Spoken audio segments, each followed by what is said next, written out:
Тази година за първи път България имаше свои представители на престижното Рали Дакар. И само няколко месеца след доброто представяне на Петър Ценков и Тодор Христов при АТВ-тата, желание да се състезава в пустинята Атакама, разположена на територията на Аржентина и Чили, изяви Зорница Тодорова.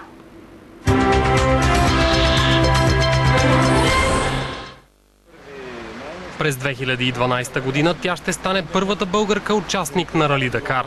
Въпреки че се качва на АТВ едва преди 3 години, Зорница Тодорова ще се включи в най-тежката, но и най-престижна офроуд надпревара в света.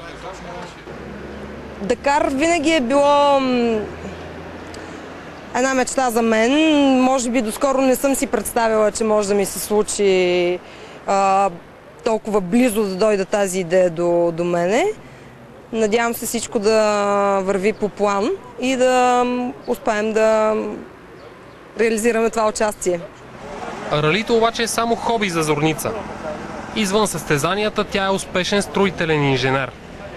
Работи в проектантска фирма в Велико Търново, но използва всяка свободна минута, за да вдига адреналина зад волана.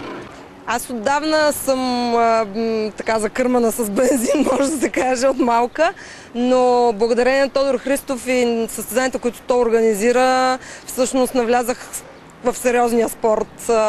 Рали рейда за мен е на този етап най-интересната дисциплина, тъй като изисква и физическа подготовка, и планиране, и здрава психика. Въобще е едно много голямо предизвикателство. Тодор Христов е един от двамата българи, дебютирали на Рали Дакар в началото на тази година. Именно той ще кара рамо до рамо с Зорница в пустините на Южна Америка. Първата им международна изява стартира точно днес с Рали Тунис. Наистина състезанието е по-леко от Дакар, но пък терените са същите. Едно и също е като теренни релеф, което се кара. И въпреки всичко в пустинята километрите винаги не са това, което изглеждат нормалния живот. Нали? Там е много по-трудно и са много по-тежки. Така че ние ще търсим състезания подобни на Дакар, т.е. за да се свикнем с терена, да караме в този терен и да свикнем добре с навигацията в пустинята. Естествено, напрежението е голямо, но емоцията от това, което представи, също е много положителна. Авантюрата на Зорница в моторните спортове, разбира се приема трудно от родителите й, но за нея това вече се е превърнало в начин на живот. Естествено се притесняват за мен. Те са далеч от тези неща. Не знам от кого съм взела любовта си към моторните спортове, но със сигурност не и от родителите си. Това е нещо, което ме вълнува от много малка.